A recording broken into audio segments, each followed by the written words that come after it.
Hello, you wonderful people, and welcome to another episode of Crime Centric. This being a show it's about crime dramas that I watch. For today's episode, I'm going to talk about the series premiere of The Cleaning Lady. A great series premiere. A lot of really interesting things went down in this episode, so let's break it down. Well, first and foremost, I talked about this during my watch list, but if you're unaware, and they do mention it in the opening credits, that this is based on an Argentinian series. I don't know if the title translates directly into The Cleaning Lady, but it's essentially the same premise. I think the show came out in like 2017.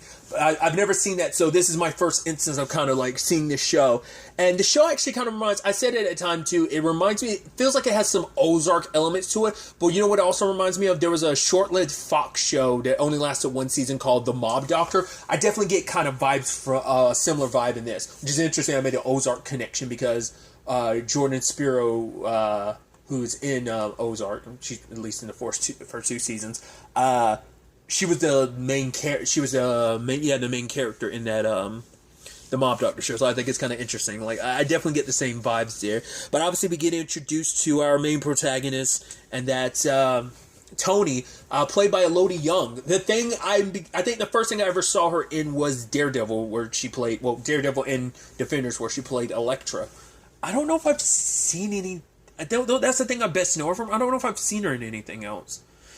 There's something that comes to mind where I'm like, I know there was something else she was in. I don't think I ever saw it, but I immediately recognized her in it. I just couldn't remember what it was. But nevertheless, obviously, like, she works for kind of almost like, I guess, a catering cleaning company of sorts. Of like, right, it's like a larger company. Like, right, we send people out. Well, maybe that's specifically what it is. They're a cleaning crew of a catering company. It's like, right. I guess I never thought about it before, like a catering company or whatever would have like their own specialized cleaning crew. I know you have like the people who prepare the food and stuff like that, but I never think about like, oh yeah, you have cleaners and stuff. So it's this whole situation with her and her sister-in-law, Fiona, and how obviously they're doing kind of grunt work, and the fact is that they have to do so much just to get by, and they can't really put up too much of a fuss because they're illegal, and, you know, they have complicated circumstances. In particular, Tony has a sick son. I don't know if they actually specify what it was, like, because I forgot what it was. She went specifically to talk to, like, someone about it, and we learned that there was a donor situation at first, but it's like I would assume it was, like, because he needs some gene therapy stuff, so I'd almost assume because of his circumstances that it's kind of like an autoimmune issue, like the way they kind of like bubble boy him up into like there's the plastic and stuff like that, and then when he goes out he has to be in a very like self-contained, like almost like it's a space suit, I think, just because he's a kid and you want to make it something fun so it's not as scary, but it's essentially supposed to be like the equivalency of like a hazmat suit. I would assume it's just he has a very like weak immune system. I would attribute it to that, but we know that, well, because we really don't dive into it too much. Obviously, like, we get a little peek at, like, I'm assuming it's her ex-husband, or maybe they're still married. I don't know what their circumstances are. We haven't really gotten into the family dynamic, you know. It definitely seemed like, I mean, maybe this is just me reading too much. It definitely seems like she's closer to Fiona than she is her hubby. So, like, there might be an ex situation, but despite that, it's like, no, we're still family, because we don't know what that's all about. To be fair, we're just kind of jumping in the middle of all of this, so it's probably going to take a while to kind of build out and explain, like, how everything works. But essentially, they had a donor set up for Luca, but whoever it was backed out for whatever reason, and so things are complicated because I guess that donor situation allowed for the visa to, like, I guess that's what allowed them to come to, like, the States and stuff like that, but the donor backed out, and that kind of erased the visa, and they don't have an extension, because it's like, right, it's supposed to be in the process as we're trying to find someone, but when she does, like, try to get her son to see a doctor, it's like, well, we can't help you. It's like because we don't want a situation, what was it essentially, like,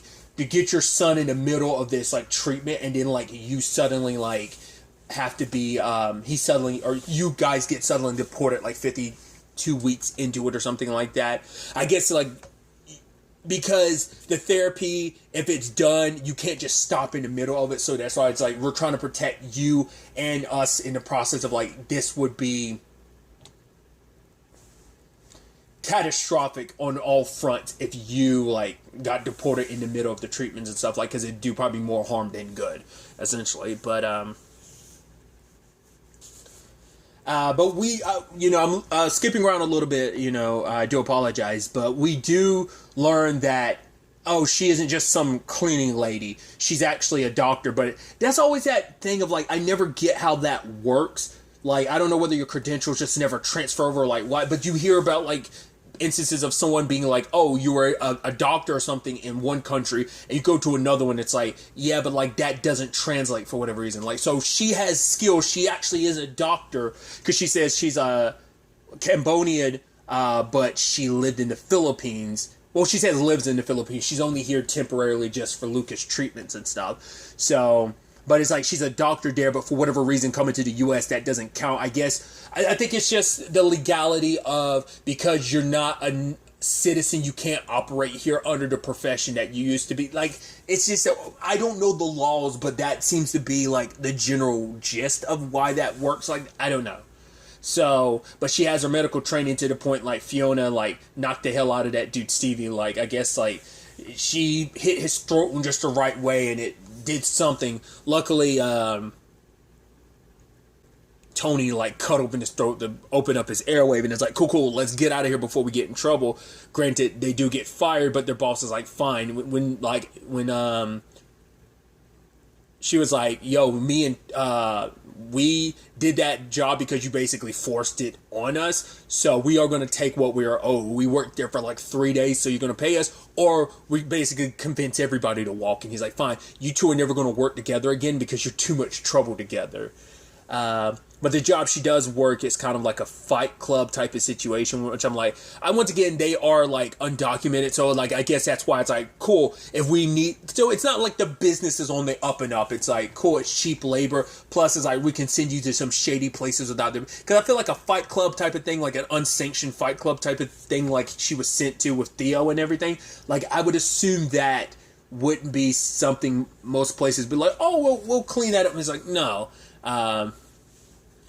But yeah, like, I thought it was interesting, the introduction to, like, Armand, and he was with that punk kid who, like, it's like, whoa, apologize to her. He's like, what? No, I didn't even, and, Tony was like, no, it's okay, he didn't even see me. He's like, no, apologize. It's like, the fact is, I can't see anyone, like, not being able to see you. So it's like, right, like, show the woman some respect. And, she's the one that, told, Diva to not take the fall, because essentially it's like, right, they can kind of control us, and essentially, what was it? She was basically like, yeah, until we prove them wrong. And so when the time came, instead of taking the fall, which I'm like, you never want to be in those situations, but when someone's like, take the fall, you kind of have to take the fall.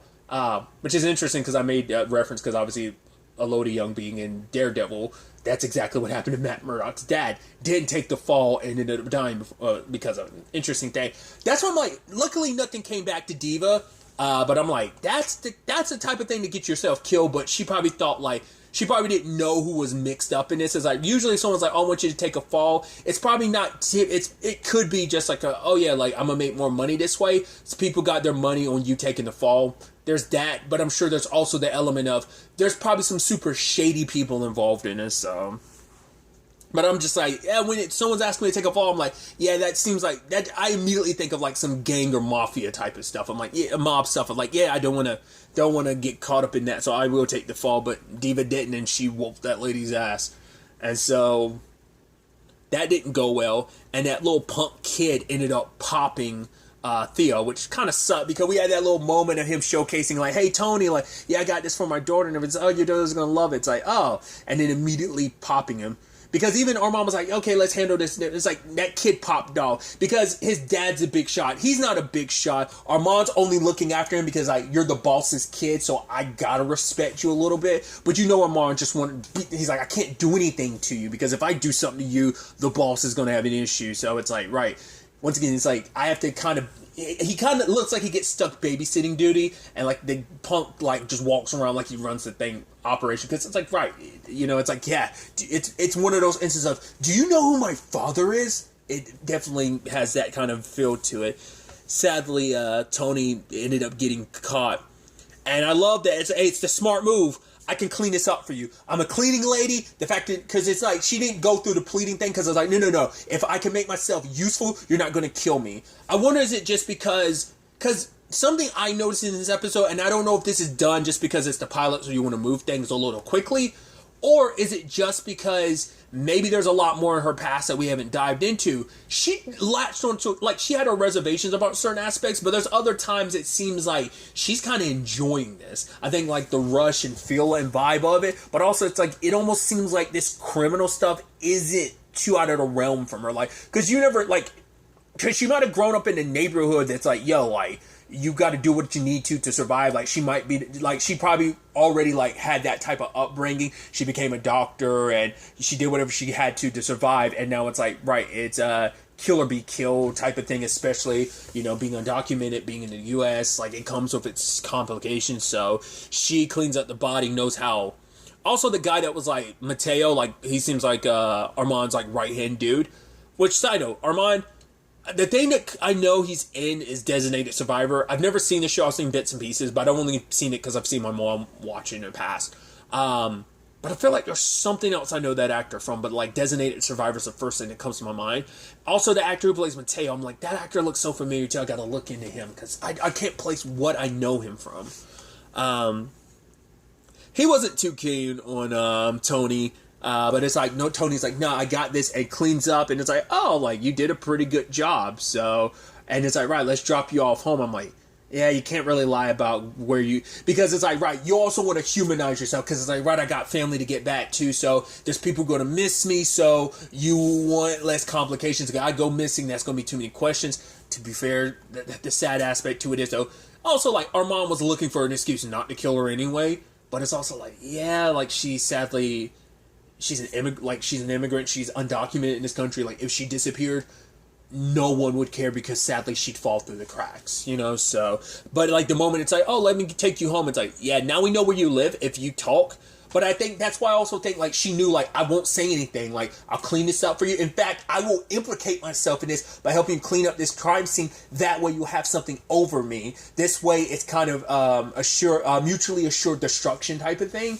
That's why I feel like this can't be her first rodeo and just kind of getting mixed up in something criminal. Like, she didn't freak out. She took it with stride. Like I said, she was reluctant at certain points, but it wasn't like a, oh my God, what am I doing? It's like, she didn't panic. She just took it, like, in stride. So that's why I'm like, I don't think this is her first rodeo in this world.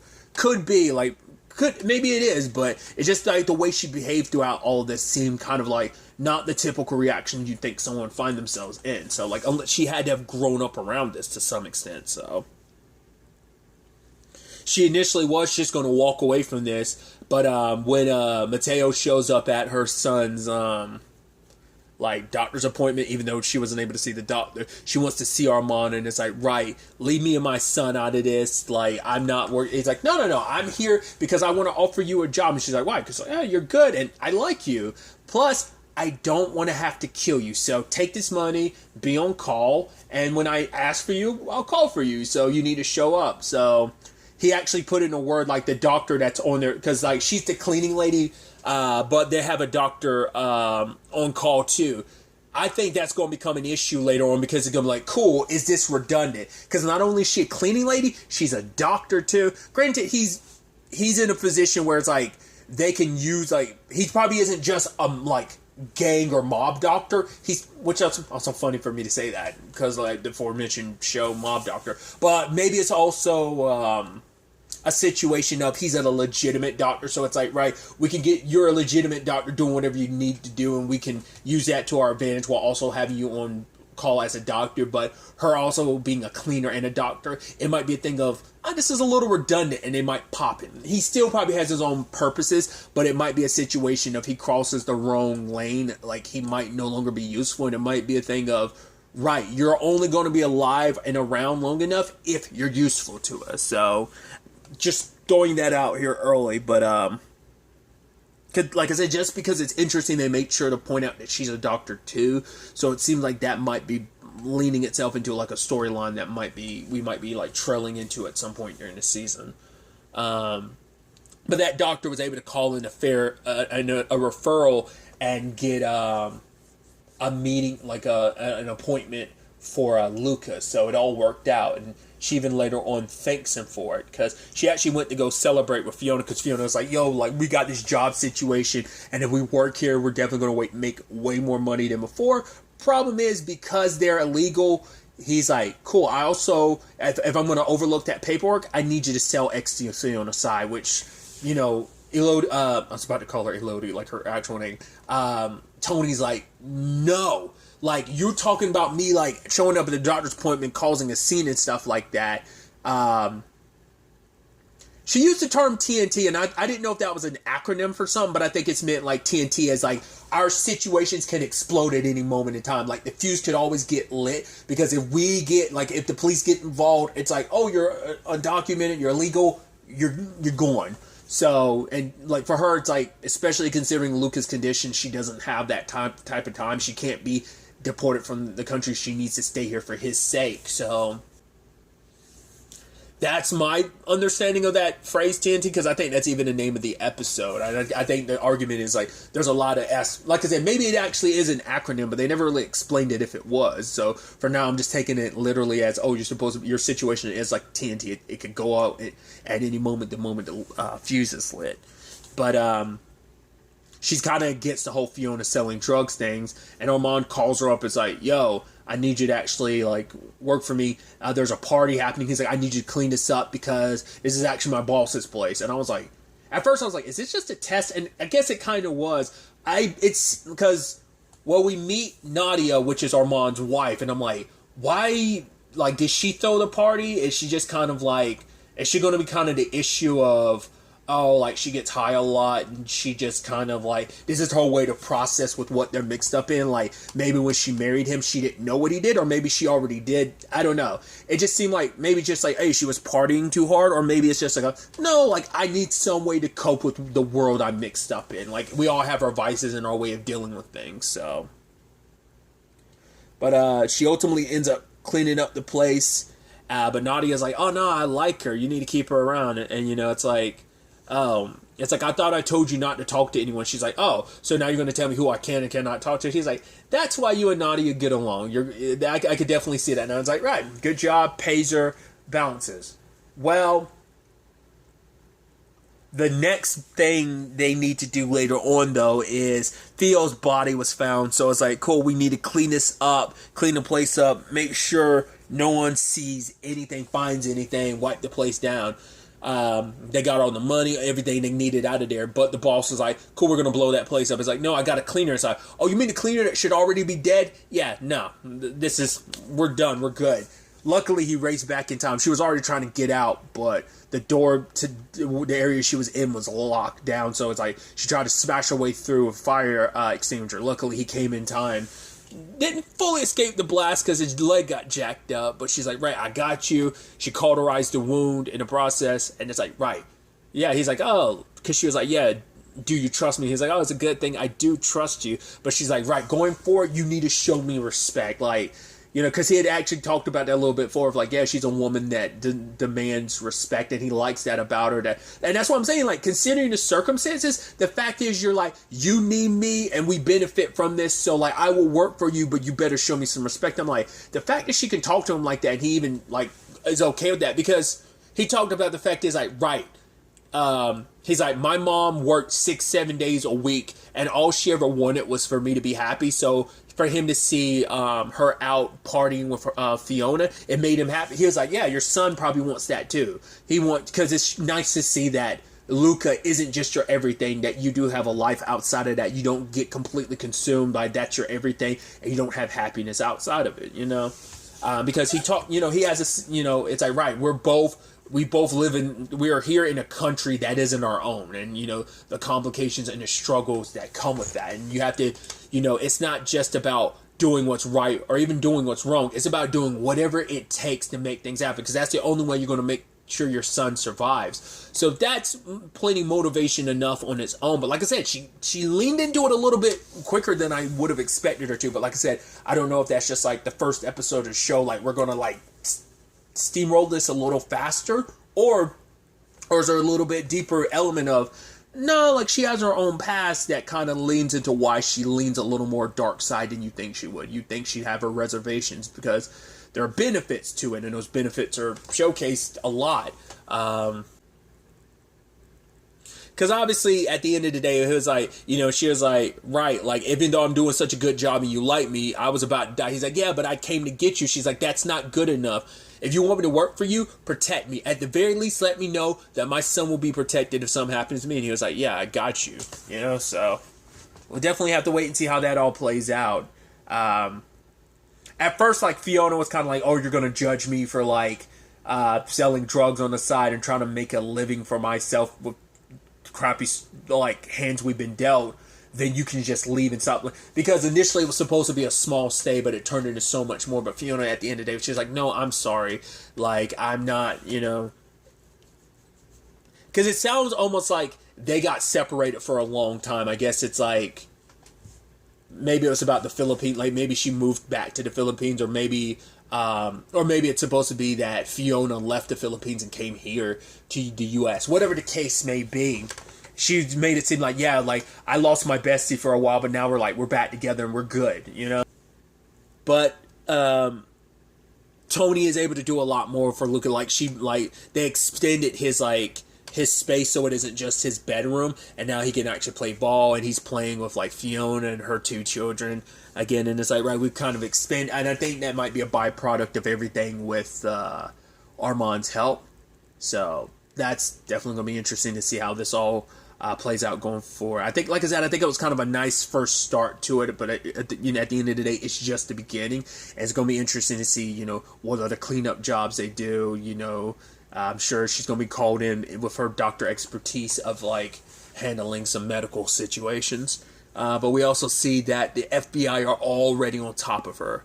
I thought it was sweet, because I think it's also, like, she's going to add that compassion element of, like, she's going to do what she does, but, like, what she did for Theo's daughter, like, yo, like, I found this at your dad's place, and he wanted to get you this. He always talked about his baby girl all the time. So, as a parent herself, she gets it, and it's like, yeah, because Theo was good to her, so it's like, yeah, it kind of sucks, but I'm still alive, and I'm not going to disappear on my son like that. So because she had actually talked about it a little earlier with Fiona. Like, once again, she was a little freak. Don't make it seem like she was completely okay with it. I don't mean to make it sound like that, but later on, she just, like I said, just completely, like, even when she was in the car with Armand, it's just like, okay, I got you, and they're laughing and smiling a little. I'm like, that's kind of crazy that you're kind of, like, okay with that. Like, that look was, you weren't as concerned, even though you literally almost got blown up. Like, I think the excitement to it, like, was kind of like, oh yeah, like, that's why I'm like, there's something there, like, some switch didn't just recently get flipped. Maybe it had been flipped in the past, and she kind of flipped it back to be some kind of form of, like,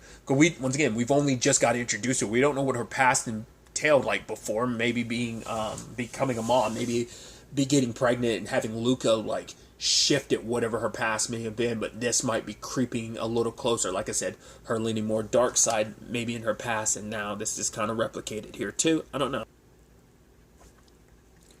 But it's not copacetic, because we immediately find out that, like I said, the FBI is super onto her. I saw Oliver Hudson's name, and it didn't even cross my mind. I was like, all right, I didn't see him the entire episode. Oh, you're one of the FBI agents looking into her. Interesting. So that's fascinating. But they've already latched onto her because, spoilers, I know in the trailers, they immediately... And that should have correlated in my head that they already introduced that in the trailer, so that's not like a later... the fact is the FBI has already got their eye on her on episode 1. It's like, I guess that should speak volumes, but it's like, right, they're going to try and get her to turn against them, so it's like, now she's caught between, like, right, you could go away for a very long time getting mixed up in this, and these people will find you, and they will kill you. These are the type of people that won't just stop with you. This is the type of people, potentially, well, if this is, like, potentially a cartel thing. If it's definitely a cartel thing, this is like, oh, your family's going to get wiped off the map type of thing. Oh, we will leave no trace of your bloodline type of thing.